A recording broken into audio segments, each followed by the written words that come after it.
Monsieur Anber. Mr. Cassava. Doing good. Back with the big cheese. Yeah, we're back at home. You're taking a sip with a spoon in the mug. Is that bad? Well, I mean, it doesn't have a bit of an obstacle. Wouldn't you be better off drinking without the spoon inside the mug? Well, what's going to happen with it in the mug? Well, the spoon is gonna hit your nose. I agree. Not so bad. Okay, well, clearly I'm more talented than both of them because I can do it without it hitting. No, yeah, okay. Way to go. But that's not what I wanted to share with you. I have a gift for you, which I'll bring to you tomorrow, but you got to return it to me. Not a gift. I have something for you. You got to return it to me tomorrow. Oh, so you do have it. This is an insider. Thank you everyone again for tuning in to Calling Russ Anber. As you can see, our favorite collaborator, guest of the show, Iceman John Scully, is here to drop some knowledge with us. We'll have, of course, a lot of topics to get to this evening. Keith Thurman is back in the welterweight division. We have some news with Russ's former pupil or somebody he was involved with in Sergio Martinez. Heavyweight division update, which we'll get to in a second. But The Fist is a movie that Russ is recommending. It's a movie in the 70s from Sylvester Stallone, apparently one of his good ones. I'm going to say 80s, not 70s. No, it's in the 70s. I looked it up, and you cannot find it on any streaming service. We have 27 different streaming services now in the world, and none of them apparently, at least in Canada, carry this movie. It's have you seen it, Scully? I saw it way back in the day. Brilliant film. One of his really better movies of historical proportions. So it was really good. I really enjoyed it. You're going to love it, Matt. I know your taste, and you're going to love it. Well, I appreciate it. And loosely based on the life of Jimmy Hoffa, and you'll kind of like based around the truckers union. Fist doesn't mean boxing fist, but it means Federation of Interstate Truckers. That's what it sounds. That's what it stands for. Federation of Interstate Truckers. And now with all the trucking problems that we're having here in Canada, I thought it was apropos that you watch this film. Well, definitely, I'll give you a report as soon as you give it to me. I'll give you a report next week on next week's podcast. And a lot of people have been writing us lately the last few weeks of the turn of 2022. On the last podcast of the 2021, we had Ice on. We talked about fights and stuff we wanted to see for the following year in 2022. A lot of news. A lot of people are asking, when can we have the audio stream? And we've had it in the past, but the full audio stream, logo, full podcast stuff that the marketing people love, it's getting there. It's going to be a matter of days and weeks. So we thank you for your patience and be able to spread the word for people who don't have enough data plan and need to listen to it on audio instead of just the YouTube version. So thank you for your patience and thank you for your support. And right before tonight's podcast, Russ asked me, Ice, let's make sure you ask people if they have any questions for us, and I'm going to tweet it out. And of course, Russ never did. So it's too late now, but maybe next week we'll get some questions and comments, because we do get a lot of feedback, whether it's on YouTube and on the different social media platforms. But Ice, I have you on first and foremost. How are you doing? How are you feeling? Because we haven't spoken to you since the week after Arthur's big win in Montreal. Right. Everything's great, man. Feeling great. All good. All good. Awesome. And Russ, one of the things we got to discuss, and Ice is going to be his opinion on this, is the heavyweight division and landscape. Last week when we talked, it was right before the purse bid between Fury and Dillian Whyte. So on Friday morning, Frank Warren's group wins the purse bid for $32 million, which means that theoretically Fury is entitled to 80%, which is upwards of $25 million. Dillian Whyte a bit shy of $6 million with a 20% left over, which is a massive amount of number for a purse bid, of course. And Frank Warren outbidding Matchroom and Eddie Hearn. And you were asking me, well, Fury's not going to make more money fighting Whyte than he would against Usyk. Are you thinking otherwise now based on that purse bid, or at least when you consider if he's going to be making upwards of $25 million for Dillian Whyte, isn't kind of a no-brainer than fighting Usyk, who's a much more difficult matchup on paper than Dillian Whyte is? Well, one thing I'll tell you is your blood pressure this weekend while you're sitting back drinking a daiquiri or a pina colada and watching this movie will definitely not raise like mine raised when I saw this insanity amount. And it add to the insanity. I don't know if Scully saw my post on Instagram or not. And I don't mean to digress, but I love when we can just talk on different issues and kind of be freewheeling a little bit. I feel like we're a morning show, like in the morning, you got the three DJs, we're doing a morning show. Yeah. But that's what's the podcast, right? It's freelance and commercial free. Yeah. So did you guys see what the average ticket price for a ticket to the Super Bowl is? Yeah, some astronomical. Is it $1,200, the average price? The average price is $10,000. They go as high as like 39 or 40,000 for a ticket. And when you have all the different prices in the stadium, it averages out to $10,000 a ticket. Now, if you're going to tell me that there is not something wrong in society where the country that has the highest poverty rate and homelessness rate in the Western world and has medicine costing ridiculous amounts of money. A friend of mine is doing dialysis 3 days a week, and he has to take medicine. And on his copay, Scully, you don't go too much political, Russ. Get to the point here. Okay, $3,000 is his share for a 30-day supply, and we're in a society that's selling tickets, whether it be in Canada or the Premiership or the professional athletes or the money that's generated in professional sport, and we can't do better for humanity, is sickening. It's stupid. It's insane that a ticket to the Super Bowl is $10,000. It's insane. Okay, but what does that have to do with Dillian Whyte's purse bid? Yeah, right. Sorry, I got back to the loop of Dillian Whyte. We know a lot of these Super Bowl tickets, whether you know this or not, Russ, it's corporations who are paying for it, and it's not the common person. Right. But that's what's even worse. The point is, a father can't bring his son to the game. Yeah, the corporation. He can't even bring himself to the game. Yeah. You know?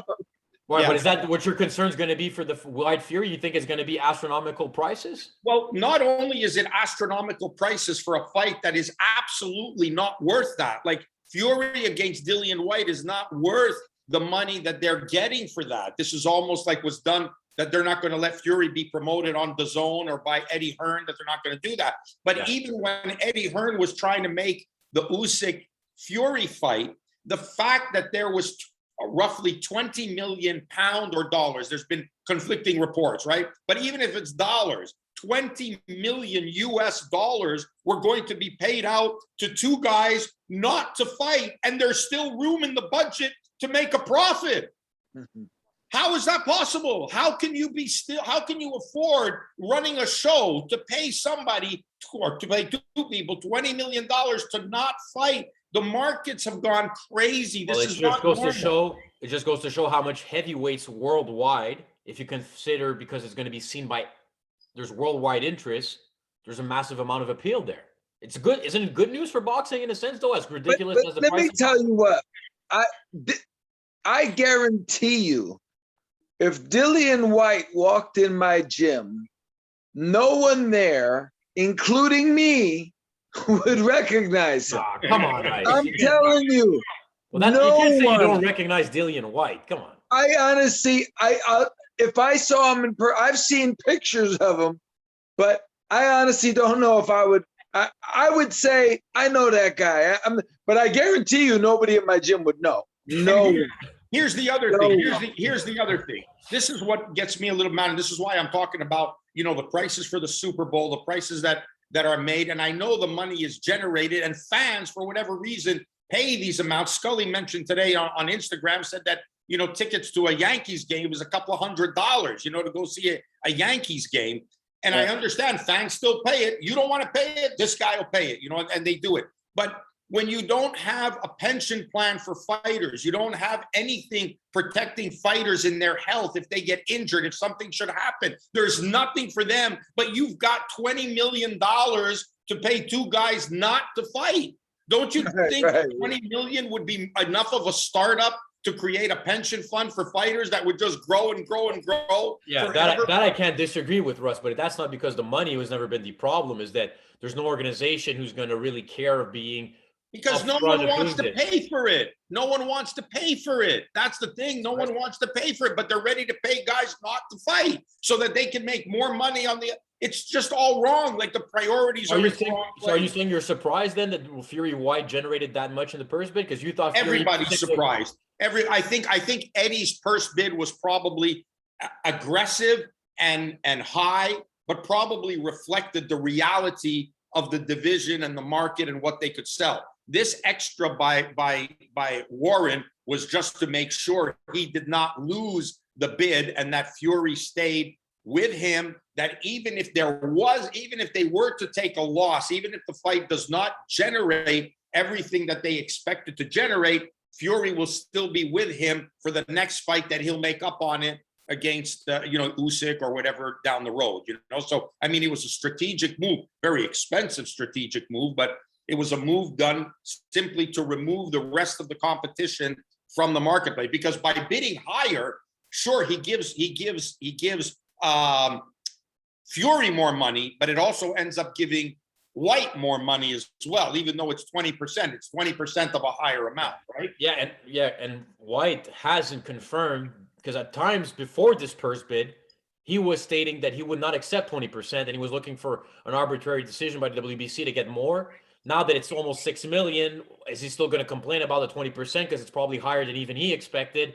That remains to be seen. But if not, they're scheduled to fight at some point this spring. Well, what would his 20% have been had Eddie won the purse bid? What was Eddie's purse bid? 20-something million?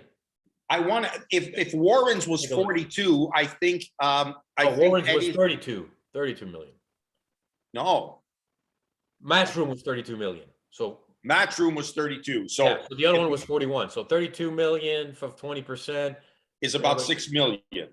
Yeah, so that's what I'm. Yes, you're right. So now Dillian Whyte is actually going to be correct. 8 million. Pardon me. 8 million. That's why when you said 6 before, I figured I knew you were wrong, because $6 million you just made $2 million more on his 20%. So now the 8 million might seem a little more comfortable for him as the challenger, than 6 million.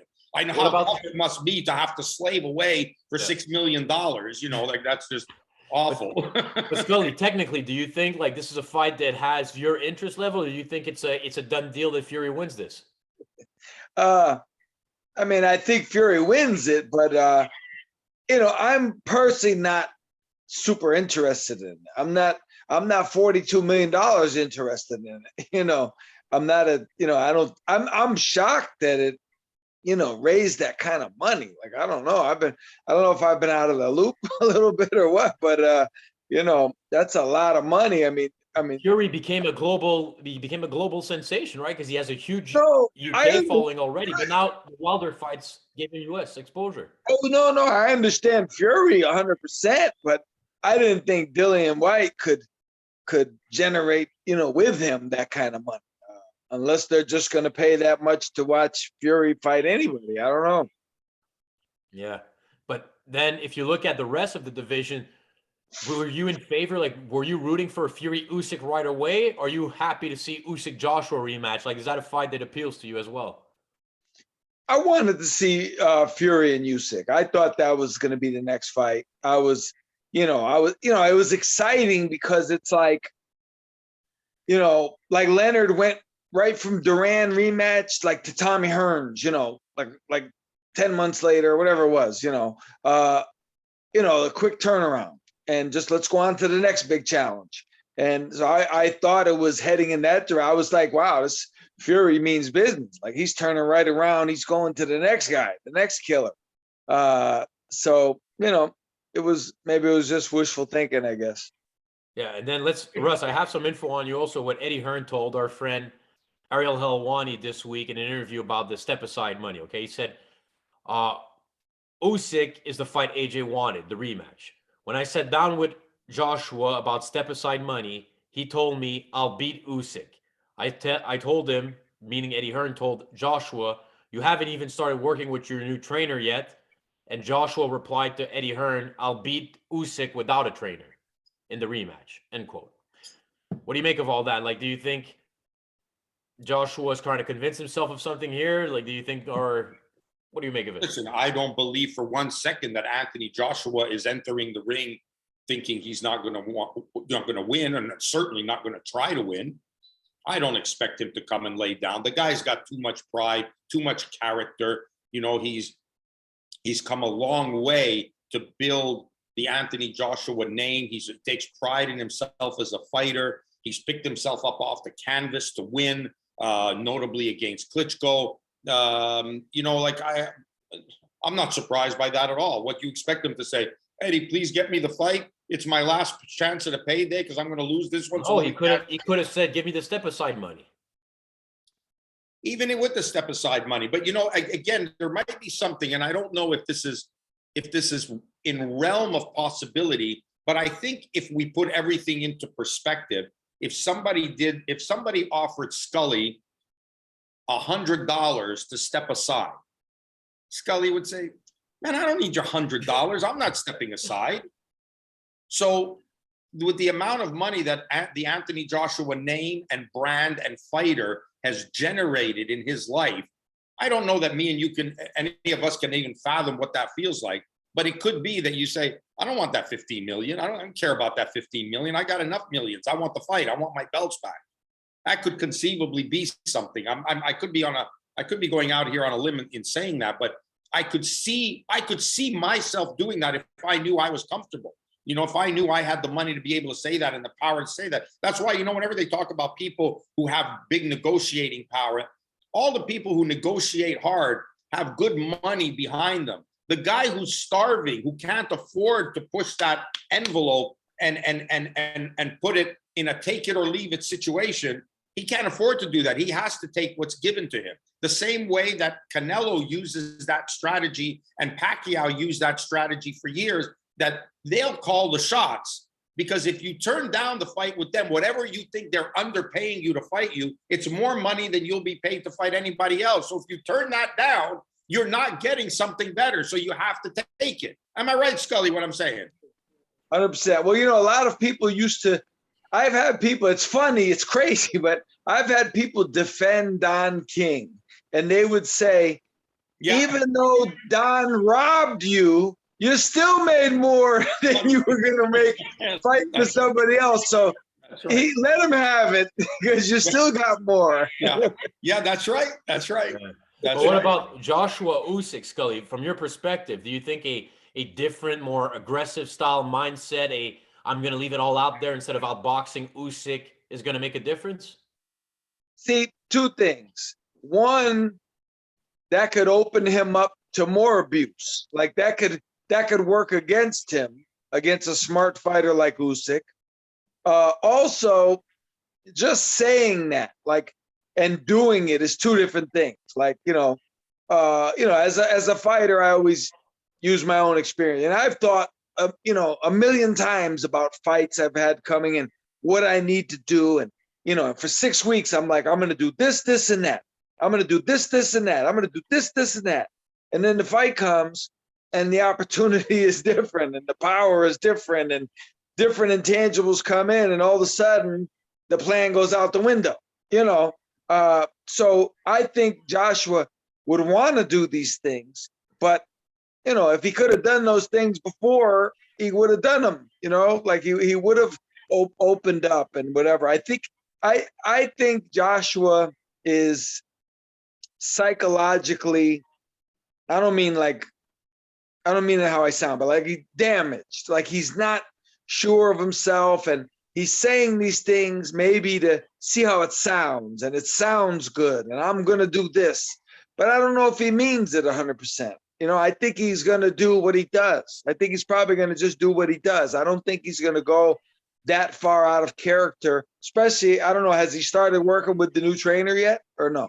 Well, I don't think they've even named him, have they? No, Eddie is saying he's still kind of testing the waters, but there's been no official announcement. Right. So, as a fighter, you have all these thoughts in your head, but, then if he gets it, when he gets a new trainer, the new trainer's going to have something to say about it. And he's going to tell him, hey, let's do this. Forget about what you said. So right now, it's kind of funny, but I don't listen to anything Joshua says because he doesn't even have a trainer yet. They haven't even discussed any fight. So I don't really listen to what he's saying because I'm going to wait till he gets with a trainer who knows what he's doing and see what they have to say about it.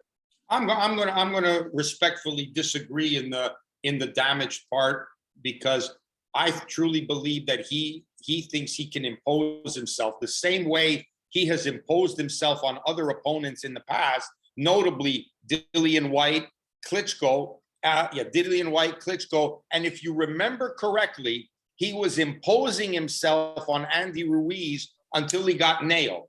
And that turned the fight. So now he switched in the rematch and went to boxer and outboxed the guy, right?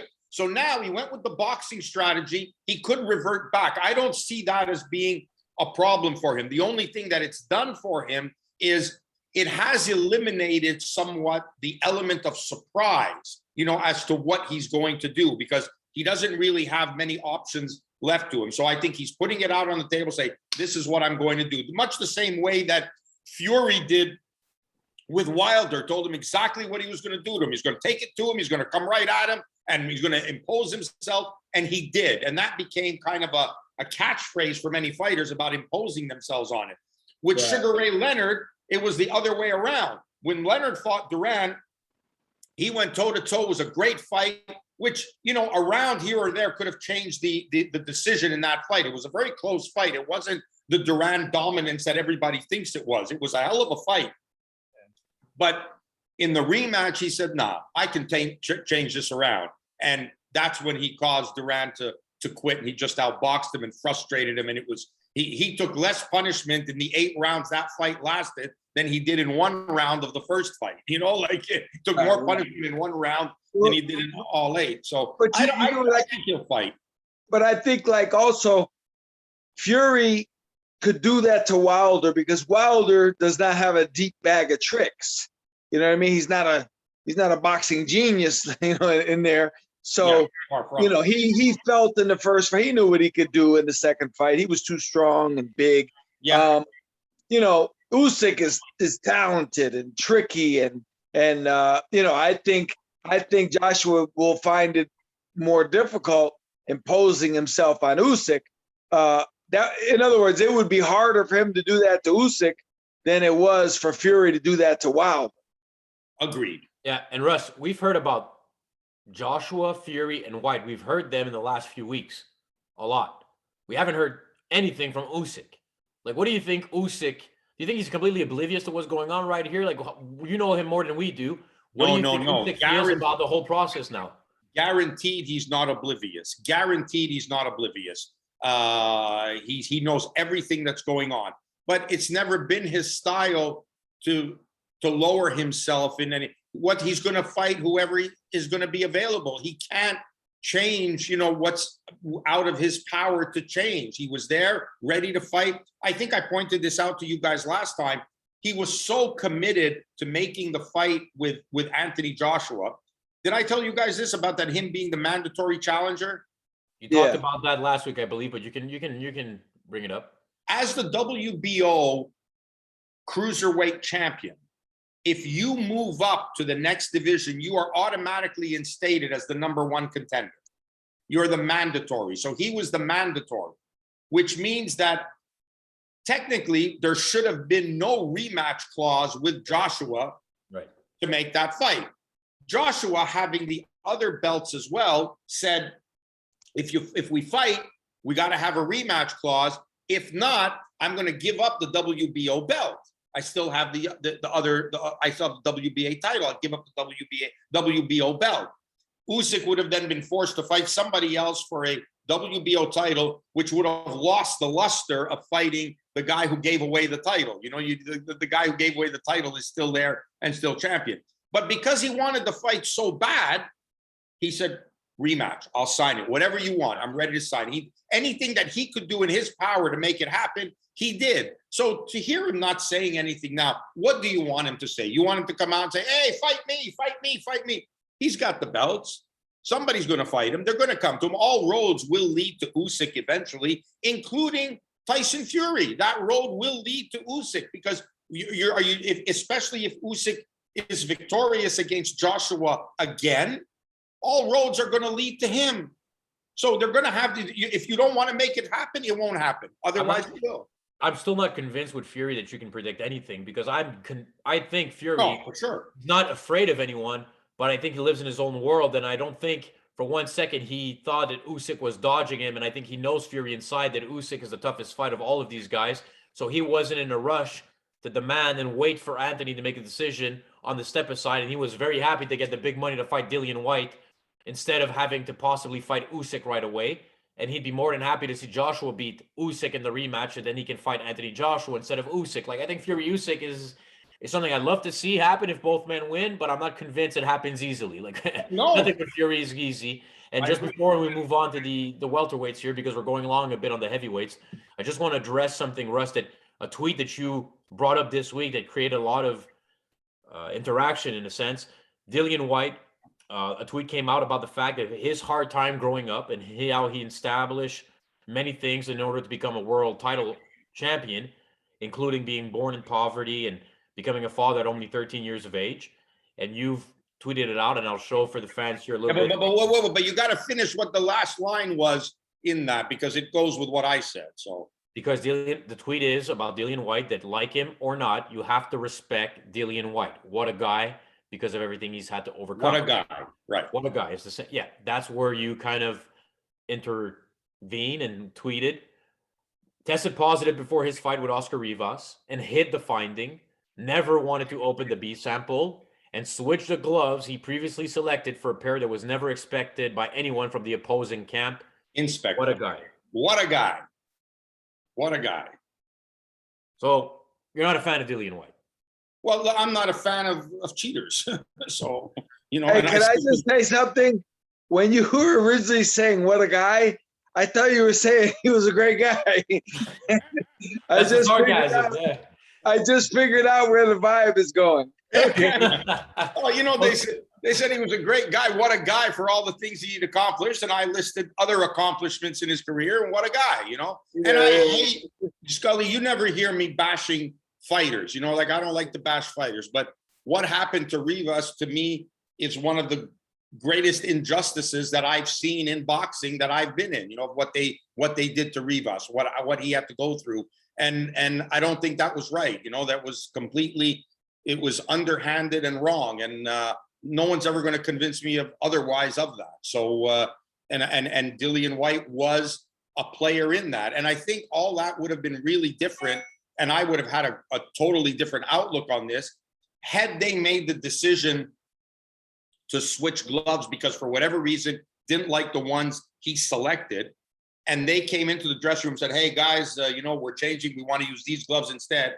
We get to see them the same way as we would have seen them in the pre-fight, in the weigh-ins and the glove selection process.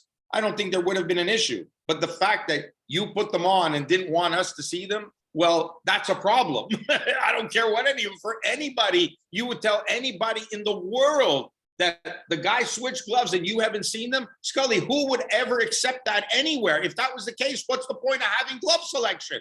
You know, like right. It's impossible. So right. Yeah, no respect for that. You did that, no respect. Scully, Keith Thurman is fighting this weekend after a long layoff. Last time we saw him in the ring, he lost a very close fight to Manny Pacquiao, who's now retired. The welterweight division with Errol Spence and Ugas is supposed to be the next fight for the guy of the #1 title, if you will, because Crawford is in litigation with Top Rank and seems to be in a lost 6 months, at least for the first stretch of 2022. Thurman is still probably a big-time player if he's able to defeat Barrios this weekend. What do you expect? Like, how excited are you to see the return of Keith Thurman in the welterweight division? Well, I'm definitely eager to see what he looks like because we don't know. We have, you know, let's be real. We have no clue who's going to show up. You know, I do hope that he's like he was before because Keith was a very good fighter. You know, I heard about him before I ever really knew who he was. Before I ever met him, I heard about him. I heard stories about the gym and different things. And, you know, he was like legendary, his power and his determination and all these things. And then I saw him. I actually didn't realize it was Keith Thurman until years later, but I saw him spar a world champion he was just 16 years old and he looked awesome. And I didn't figure out till like 8 years later, I'm like, man, that was Keith Thurman I was watching that time. And so I really like Keith Thurman. You know, he talks a good game. You know, we need people like him. He certainly talks a good game. I know him personally to a degree. He's a good guy to me. And I hope he gets back in the mix because Keith Thurman in the division is a good thing for sure. Do you think there's a possibility that Thurman, depending on how he looks against Barrios this weekend, and look, he's the favorite for a reason. He seems to be energetic. There was talks at one point that maybe his passion for the sport had gone away. He had a lot of injuries. He looks like he's ready to go by everything he's stated throughout this buildup here for the fight. Do you think there's a possibility that if you put aside Terence Crawford because his inactivity and his situation, do you think there's a chance Thurman is the best welterweight in the world, not named Terence Crawford? Do you think he can be the best challenge for Spence? I certainly do, and I've said for years that I think the best fight in my mind, the fight. If you said, "What fight do you want to see at welterweight?" I would want to see Errol Spence and Keith Thurman. I've said that for 3 or 4 years now. It's probably late in the making, though, isn't it? Yeah. It's terrible. It's horrible. Whatever. I don't know what the backstory is, but that's the fight that I really, really would have wanted to see, if not want to see. And Russ, do you think like Keith Thurman, with his power and everything, it seems the welterweight division, who in the last maybe since I would say it's been a while, even probably since the Sugar Ray Leonard era, like it's been probably the most spotlight division. And when you had Mayweather and then De La Hoya and all the other names, Pacquiao in the division, it always had a lot of spotlight in recent years. And it was kind of one of the divisions that crossed into the mainstream sports fans more than any other in boxing, besides heavyweights, of course, after the retirement of Vladimir Klitschko. But right now, it's kind of in a period where we're not entirely sure what's going on. Even Spence's fight against Ugas is taking time to be formally announced. Crawford is, like I mentioned, in a situation. So is Keith Thurman going to be able to kick off? What do you want to see from him this weekend? Like, what do you want to see from Thurman? What do you expect from this division this year? I want to, okay, for a few questions in there. For Keith Thurman, I'm like Scully. I like Keith. I think he's articulate. I think he's confident. I think he's exciting. I think he's always in good fights. I think he gives it 100% all the time. I want to see a Keith Thurman back to the Keith Thurman that was king of the division. I hope we'll see that. Father Time is undefeated, but let's see how much it's taken out of him. How much has the layoff helped him to recuperate, or has it really drained him of the last millisecond? And it only takes for you to lose a millisecond to make a difference in what you were to what you are. So I like Keith Thurman. I hope we see that guy coming back. As far as the division is concerned, there's 4 glory divisions in boxing: lightweights, welterweights, middleweights, and heavyweights. Those are the glory divisions, the richest in history. Every now and then, a division comes along that's on fire, like the light heavyweights were in the 70s and 80s, where and it was a wall-to-wall, up and down version of some of the greatest fighters ever. It was that era's golden age. It happens. What I'm disappointed in now, whether it be the welterweight division, the lightweight division, and now proving to be the heavyweight division, we'll see how that plays out. But this kind of depth and greatness in the division wouldn't have happened where the guys aren't fighting each other. This wouldn't have happened 20 years ago, 30 years ago. This wouldn't have happened. They would have been fighting each other. The lightweight division is the worst of it all. Well, lightweight and welterweight. The worst of it all, that there's these talented guys. No one is fighting. It's talent-laden. It's stacked top to bottom. Thurman is not part of that problem. He fought Sean Porter. He fought Pacquiao. He fought Danny Garcia. I'm saying the division as a whole. I didn't say Thurman. Yes, okay. He did. You're absolutely. And Porter's not part of the problem. No. Right. Porter's not part of the problem either. But overall, and they were ready to risk the L. Even Sean Porter fought Kell Brook. Yeah. Who else? What other welterweight fought Kell Brook in his prime in America? Nobody. So no, those guys aren't the problem. That's why I said the lightweight more so. But it's just right now what's happened. And I don't want to say this sounding bad, because of course fighters, the objective is to make as much money as possible, and that's right. What's happening now, and it's going to cause this is going to continue to happen with fighters along the way, and with boxing along the way, is that fighters are making championship money before they're becoming champions, and that's preventing fights from being made. Now the money is being spread out that you can earn those $1 million paydays even before you're in a title fight. So you get into a position to fight for a title. And now as the contender, you're calling the shots as well. No, I got followers. I got followers. I made millions, and there's 72,000 people that follow me, or whatever the ridiculous amount is. You know, it's changing the landscape, and that's why we're not getting the fights. And Scully, that's a great point. Like, when did you? Is it just me, or it changed from boxing being about the fights and promoters trying to put on the best fights possible because their goal was to make the most money and to say this is the two guys are going to give you the best show, the best storyline prior to the fight. And now it became promoters kind of acting as managers, and this is our guy, and it's just about building one guy, and you're trying to give him as much money with the lesser opponents as possible to protect him from losing to another big guy. Like, it seems to me that's been the switch in the last decade or so at least, and it wasn't about that before. Am I wrong? Yeah, I mean, you know, the whole, you know, Mayweather to a degree, you know, is to blame for this with the undefeated and the different things like that, and the, you know, the least risk to make the most money. Like, he actually said these things, you know, right. he actually verbalized them. He didn't keep it a secret.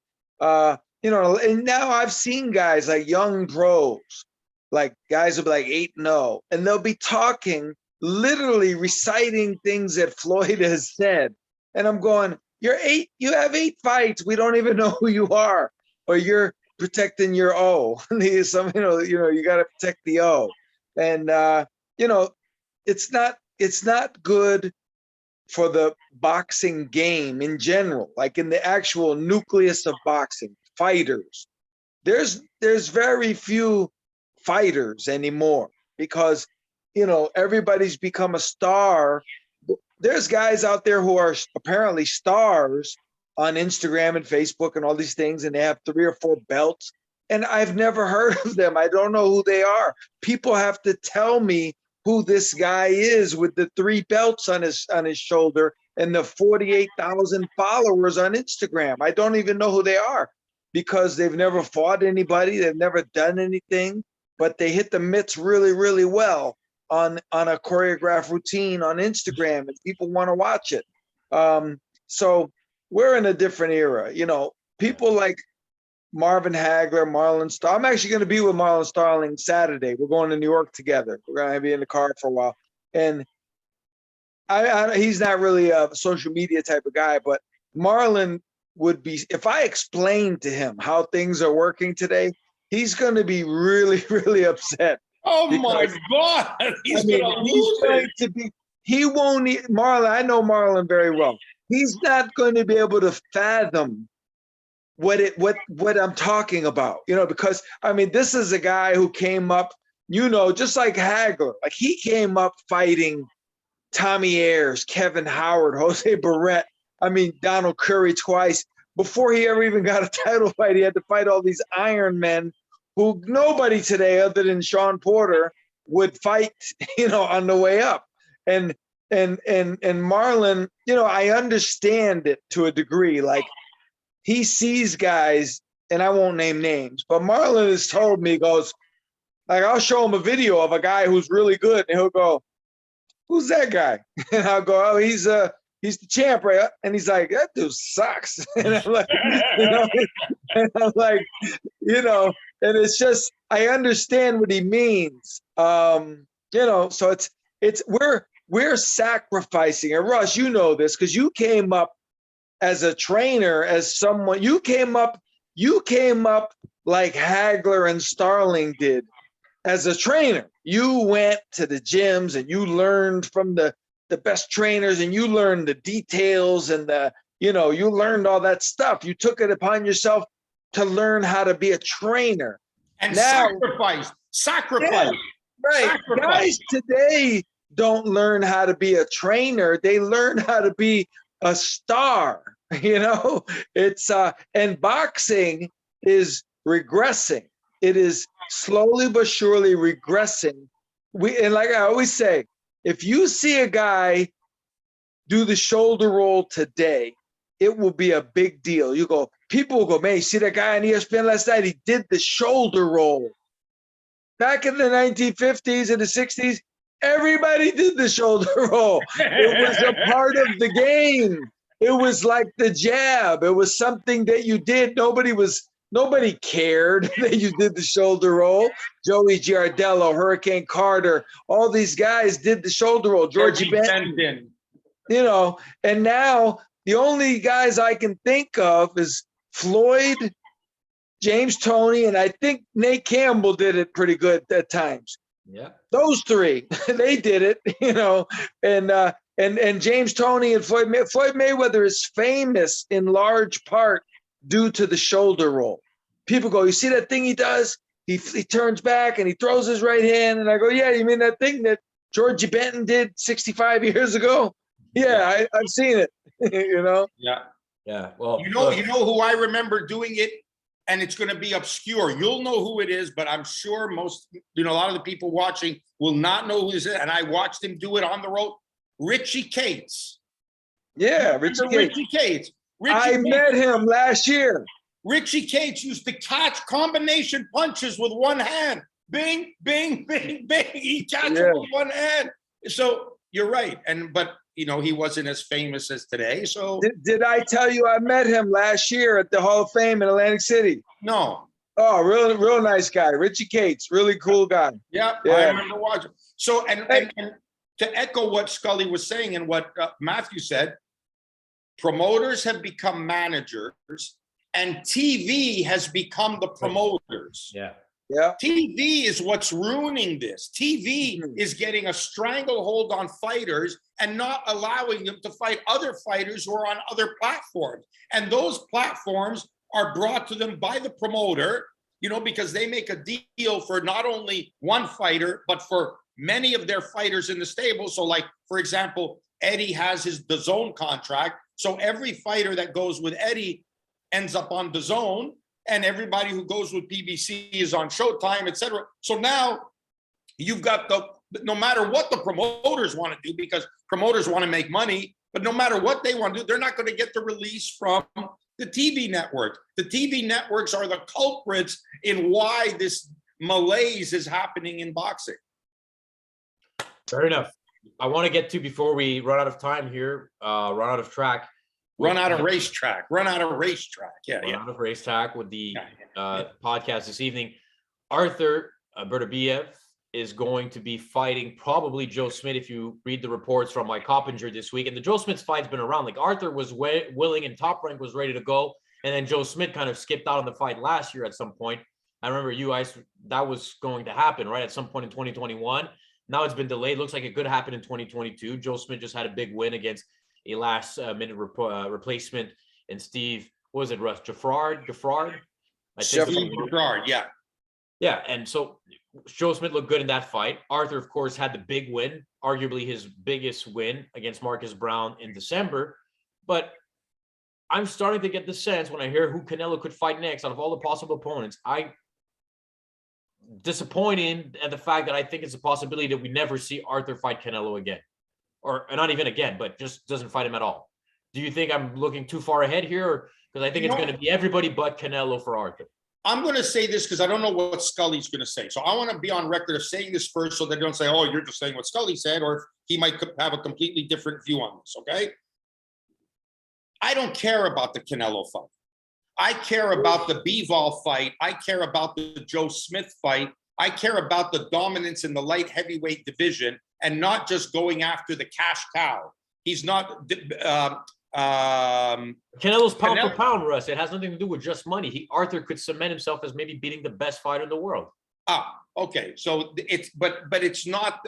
Yes, he could. He could pound for pound have a guy move up to light heavyweight to fight him, and yes, he could do that. But to me, more, and yes, it is the cash cow fight. You're fighting the biggest guy, could potentially be the most money if Canelo makes a fair split of the money. But yeah, but Arthur's not making money now compared to what he could make even if he didn't get a fair split against Canelo. Yeah, correct. That's what's going to happen. So it's about the money. But for me, from a boxing perspective, I want our guy to be the undisputed light heavyweight champion of the world, to beat Bivol, to beat Joe Smith, and be the undisputed #1 light heavyweight champion of the world.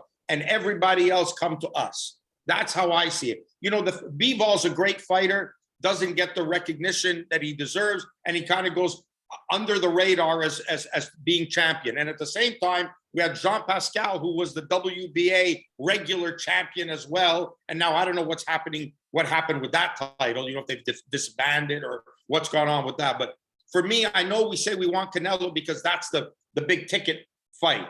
But for me, being the light heavyweight champion of the world, undisputed, to me is more important. But that's me from a fight perspective. And that's why I wanted to say it before you or Scully said anything. So I said my piece. Right. I mean, for me, like I've been saying, I think the most important fight, there's 3 fights. The most important fight in the division is Artur and Bivol. That's the fight that would determine who's the best light heavyweight. The most exciting fight would be Artur and Joe Smith, because Joe Smith, I think Artur stops Joe Smith, but I think Joe Smith makes that happen because he will come and absolutely try to win, and he will do his very best, and he's got big power, and he'll probably walk into something. But that's the most exciting fight.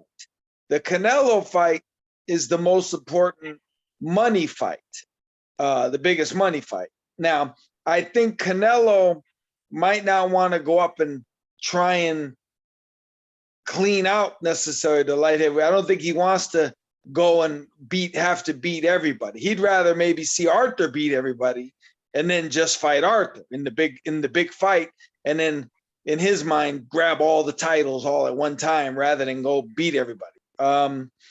But I feel like the fight with Canelo, again, the best fight is Smith.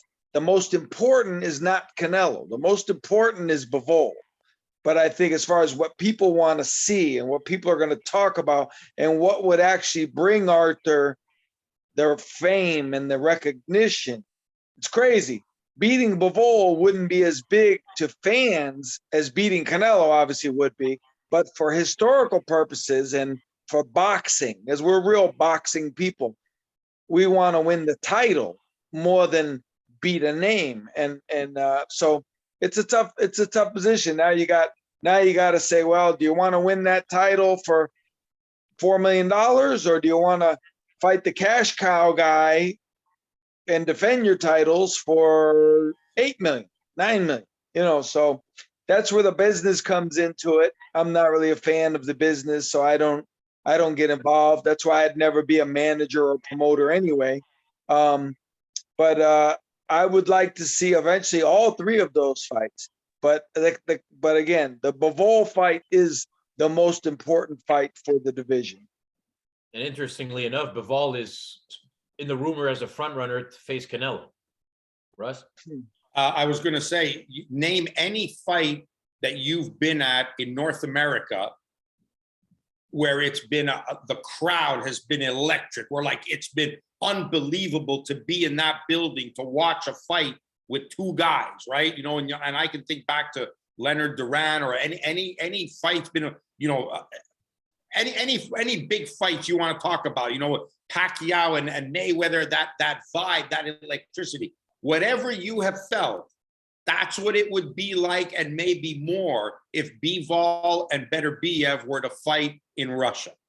Yeah, yeah. I would like to be there for that. Yeah, you're a Russian jinx. You are. You cannot. Yeah, I know. Hey, Kovalev is back in the gym. Maybe we'll see a Kovalev-Artur pro fight after their bouts of the amateurs and their rivalry in the amateur ranks, which would still be a big fight in Russia, despite Kovalev being a bit over the hill. Russ, before I let everybody go here, something that people have been asking us to bring up is the fact that somebody that you had the privilege to work with at some point in his pound-for-pound great career was Sergio Martinez, the former middleweight champion of the world, who's going to be 47 this month and is still somehow in line for one of the WBA, I believe, belts at middleweight. Like, how shocked are you that he's still fighting based on what we saw with his knee and his legs and his injuries when maybe a decade ago? Well, I worked prior to this fight that he just won, I worked his corner for his last fight against Miguel Cotto. And that's when he was severe. His knees were just bad. Right. He never really recovered in time. after his surgery to fight Cotto, to be ready to fight Cotto. But he was always a spectacular middleweight and a spectacular fighter, and gave boxing fans a thrill whenever he fought. I don't know. I didn't see the last fight, so I can't speak on how he looked. But by the scorecards, it looks like it was a wide scoring fight that he kind of won rather easily. I didn't see the fight. That's his fourth fight, by the way, Russ, since the Miguel Cotto loss. Okay. Well, how quick was how quick was his next fight after Cotto? Oh, it was a 6-year layoff. That's what I mean. So I'm sorry. Now he's fought 4 times since 2020. Okay, so against lesser opposition, of course. Right. So, I know he wanted to. I have spoken to many of his friends and managers who have handled him, said he wants to. And he's one of those guys that believes he can do it. He's always been a guy who's taken very good care of himself. Again, you're dealing with father time here. So he has a style which in any sport, I don't care what it is, even right down to playing snooker, every athlete who was naturally gifted and was able to get away with having success despite doing things wrong or not realizing what he's doing, just being very natural in what they're doing, has always had problems as the body aged and they could no longer do what came naturally to them. And I think of great hockey players felt the same way. Yet the guys who were technically sound, and we'll use a guy like Bernard Hopkins, for example, if you watched Bernard Hopkins fight when he was 46 and watched him when he was 36 and watched him when he was 26, the speed might be a little bit different, but the fundamental base, the way he looked, was the same. Like technically and tactically, he was the same all along. And the natural, because he was so disciplined in his approach.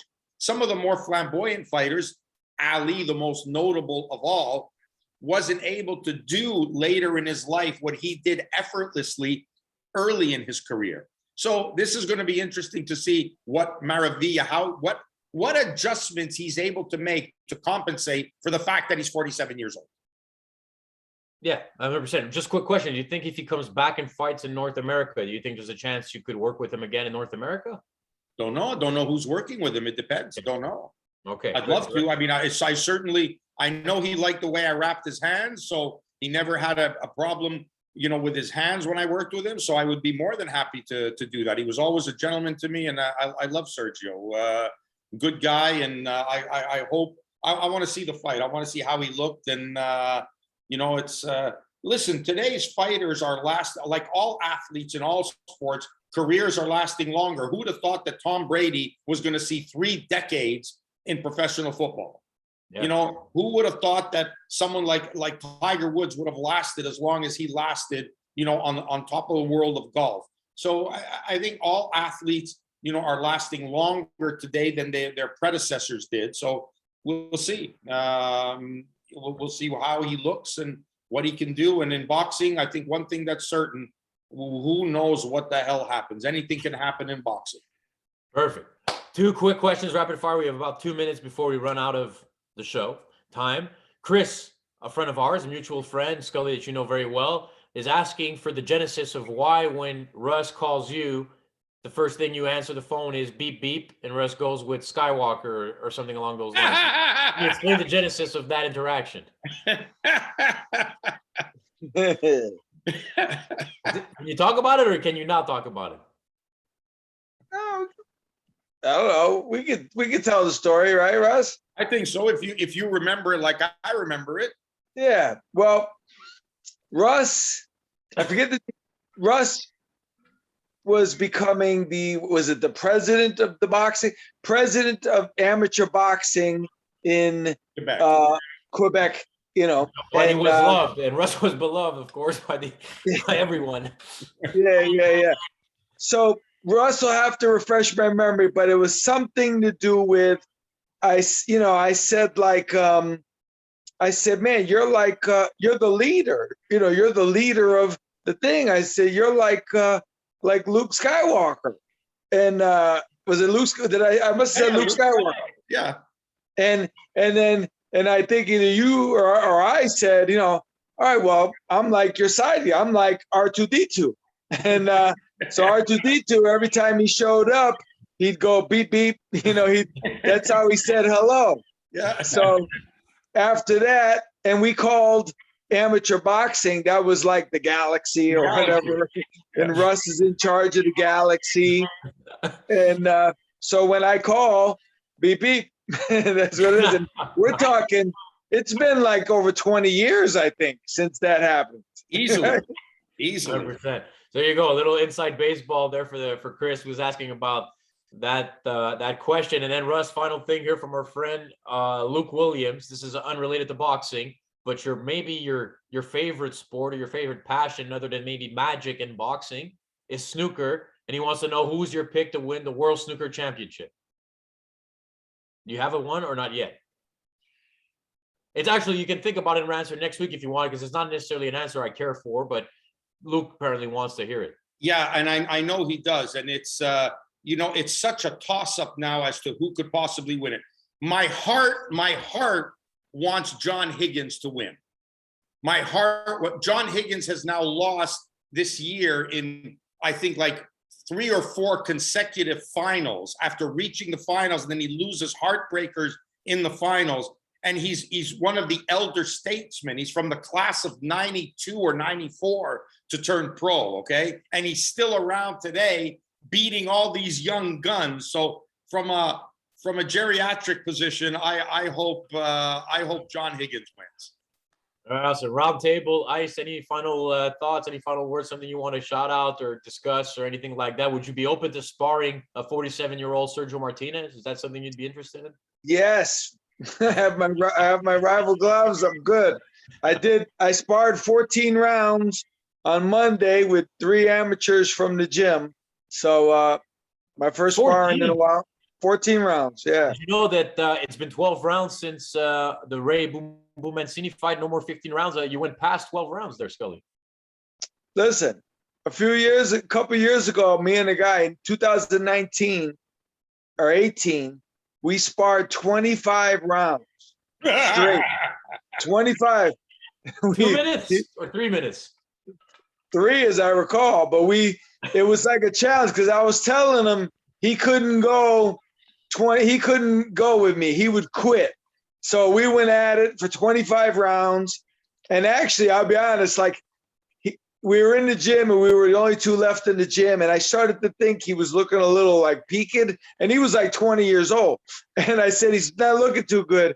So I stopped it after 25 because I didn't want him to have a seizure or something. And then the guy who owns the gym would be really mad at us. So I didn't want to have a lawsuit. When I think of Scully, I think of Ian Clyde. And Ian Clyde, after he retired, he would always have his gym bag in the trunk of his car. And he always said, have gloves, we'll spar, and just like you were saying, have gun, will travel. So Scully doesn't matter. Okay, spar, no problem. Yeah. But isn't that true? Even if you retire from active fighting, a fighter at heart is always going to be a fighter, any man, anywhere, anytime. Yeah. Well, you know what? I'm 54. But if I'm in a gym and there's a pretty good guy there and people are like, oh yeah, that guy's good, I'll be like looking at him and I'll be like, man, I want to try this guy. But you know what? I'll tell you a funny thing though. When I first started going Arthur, I was talking to who was it? It was a big boxing guy. Somebody you'd know him, Russ. I'll think of it later. And so we're talking, and he goes, Bob Middleman. It was Bob Middleman. And he goes, so what are you up to? I go, and he knows I spar. And I go, yeah, I've been going to camp with Beterbiev. And he goes, you're not sparring with him, are you? I go, no. I know my situation. Awesome. So thank you everybody for tuning in. Again, we'll be in the audio version, and the full release of the podcast will be available very shortly. Russ, I have homework assignment to watch the Fist movie and give a report on next week's podcast. And also I'm going to be watching YouTube clips of Richie Cates. I want to see that shoulder roll from Richie Cates, a fighter in the late 70s. You watch that. Ice, thank you so much, and take care, and we'll see each other soon. Take care. Yes, Thank you, everyone. Beep, beep. See you next time. Beep, beep.